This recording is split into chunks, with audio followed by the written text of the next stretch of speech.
Hey everybody, Sean from Tactical Tech. Today we're going to just go over a few things in the office, a couple of quality of life upgrades that I'm working on. I'm going to show a product that I just made for a client that I think is pretty cool, and we'll discuss like that kind of workflow if you're starting in the sales space or if you're offering your prints now out there. And yeah, I'm gonna turn the studio lights on. I apologize if the audio is a little wonky. My wireless is charging and I don't trust how much battery it has. We're gonna go with this mic for now. Hopefully it's not too bad. Let me power up the studio and then we'll get started. I guess we'll talk about this motorcycle bracket that I just did, because I'm actually very proud of it. It came out very nicely. Let's go get it. I haven't looked at these yet. Let's see what we got. This is carbon fiber ASA. They came out really nicely. I think they're going to be pleased, but effectively, this is going to rest on the side of a sidecar, like for a motorcycle. So you get the bike, the sidecar, and on the side of the sidecar will be this thing, and it is going to hold this really cool like light and like a fog light. We're going to have to clean up a little and double check. I'm pretty sure they're coming out all right. We can talk about that workflow a little bit. If you are printing, if you're out there and you're getting set up, you've got some printers. If you've never worked in any service industry or sales where you actually work directly with the customer, and it can be daunting. It's not a super easy thing, but I think it can be mitigated with two simple core principles. Number one, be honest. Don't overhype yourself. If you don't know, don't be afraid to say you don't know. If someone says, hey, have you ever done this before? You say, no, and I'm excited for the challenges that it brings, or I'm excited for the opportunities that it will afford. And that says, you've never done it, but it's not the first time you've done something you've never done. You've obviously had some success, and you're ready to take on a new project. I think that's probably the best way to do that. Think of it in that space. Okay, be honest with your customers, be honest with yourself. Don't quote that you'll have it done that day. You'll never know what kind of challenges will arise. So my now default statement when they ask how long is, what I can say right now is, I'll look at the project. We'll you've got your notes, right? Take copious notes when you're meeting with a customer about what they want, how it's supposed to fit. Generate a list so you have something that you can do a little checklist with, like dimensions and weight and volume or mass or whatever the case may be, okay? And then when they say, how long will it take for the project? You say, I'm gonna need 1 to 3 days with my notes and I will get back to you.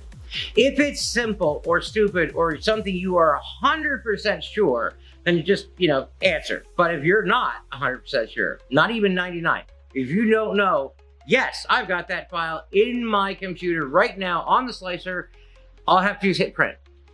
If you're not there, buy yourself some time to review and look up information that you may need to know and take the time to generate a reasonable, honest answer for your client. I think they deserve that. Everybody's gonna be in a hurry. They're all gonna be in a hurry. Let me turn this so let it be their emergency. We need to approach this part methodically, carefully, considered, right?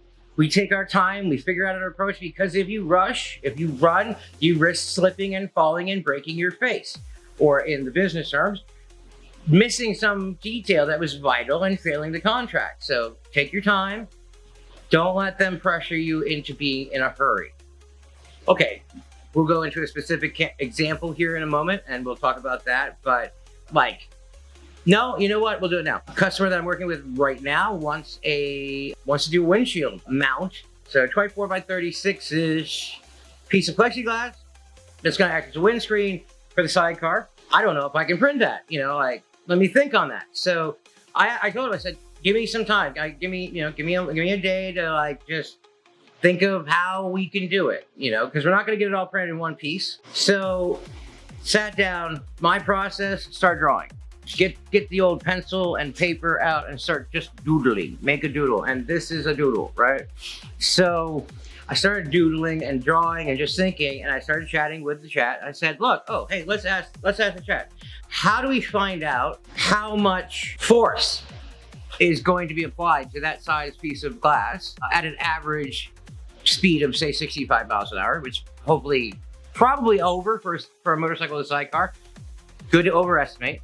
So how much force is going to be applied to it by wind at that speed? And we're in Florida, so air density for this area in the middle of summer, because, you know, we'll see summer and then we'll check winter and see what the density, you know, because I don't think anybody's going to be doing 60 miles an hour in the winter, because that would suck. But you never know. So we measure both. And so I literally said, hey, how do we calculate that? And it went through its whole massively crazy, awesome, you know, process of saying, oh, well, this is this, and then you do force multiplied by surface area multiplied blah, blah, blah, blah, blah. And I said, what about deflection? You know, we've got the screen at an angle. It says it doesn't matter when you're designing for a windshield. You use all of the force because that's what the National Highway Safety Transportation System Bureau people say you do. Okay. So we came up with some numbers and we ended up with, you know what? Let's ask. Let's see. You awake? Let me get my mic on here. Come on. Hey, are you there? We're filming, so don't curse, please. Hello? I'm here, no worries. I'll keep it clean. Let's get this right. Thanks. What do you need from me? Hey, I'm telling my viewers here about the confab we were having about this windshield bracket thing. And I wanted to just show how helpful you are brainstorming and figuring out facts. The wind force applied to the bracket that we're going to have to deal with. Sure. We estimated that around 65 miles per hour with a windshield size of 12 by 24 inches, the force would be roughly 10 to 15 pounds. That was the ballpark figure we discussed as a baseline for the bracket design. Are you sure? Because I was pretty sure it was way higher. I thought I heard like 85 pounds. Or was that the force we needed to accommodate because of the ×3 rule or whatever? Yes, you're right. The raw force from the wind was lower, but we discussed adding a safety factor. Multiplying by something like 3 gave us a target of around 45 pounds. Were we discussing that would accommodate that we could use for this in a 3D printed form? And I think you said that polycarbonate ASA would be a valid option, yes? Exactly. We talked about polycarbonate ASA blends since they offer strength, durability, and UV resistance. It's a solid choice for outdoor conditions and should handle the forces we estimated well.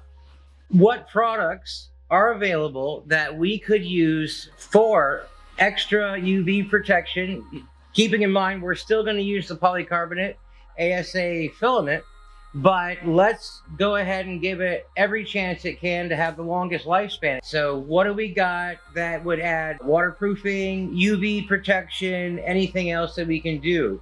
Dictol AM UV protection is a polymer-based treatment that provides UV protection and seals 3D printed parts against gases and liquids.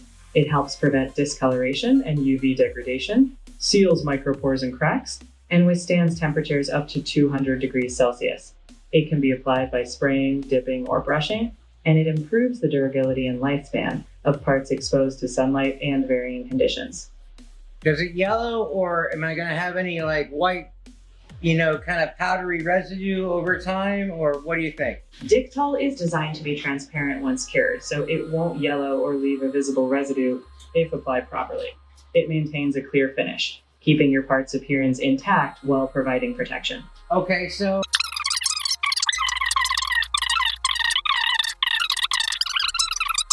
exactly. They can mask off the surrounding areas, apply a simple brush-on UV protective coat to the exposed sections, let it cure, and that refresh should extend protection for another couple of years. It's a simple maintenance step to keep their bracket looking great and lasting longer. All right, well, that's fantastic. Thank you for your help. We'll come back if we need you. And that is, we live in the future, and that's where we are, and I love it. So let's wrap this up. Customer service, when you're dealing with clients directly, be honest with them and yourself, especially about how long it's going to take to do the project, what factors into it, what tools, materials, and goodness knows what go into the project, the build that you're doing. Take your time, gather additional resources. And I think that the farther down the road you can go and the more you can anticipate, the better off everything's going to be. You're going to sound like a super smarty. If you're going to start selling or doing prints, and you are a ambassador for 3D printing in general, especially the smaller maker, hobbyist turning into a business space, and try not to make us all look like jackasses, all right? So I know you're eager, but take your time. I'm not saying you would, not you. You I don't know about. You look a little shady. Yeah, you sit down, thank you. All right, so just take your time, think it through, and use the resources that are out there. We have that are at our disposal. It's a better workflow, at least for me, and I hope it helps you. I am really stoked that I got to share this with you, and I really hope that you, the person who's just getting started, I hope you're excited. I mean, come on, you get to have the beginnings of a job working in your space, your shop, making stuff, solving problems, and what's better than that, right? I mean, yeah. So, till next time, stay frosty, build something extraordinary, buy your books with cash, and have a wonderful day.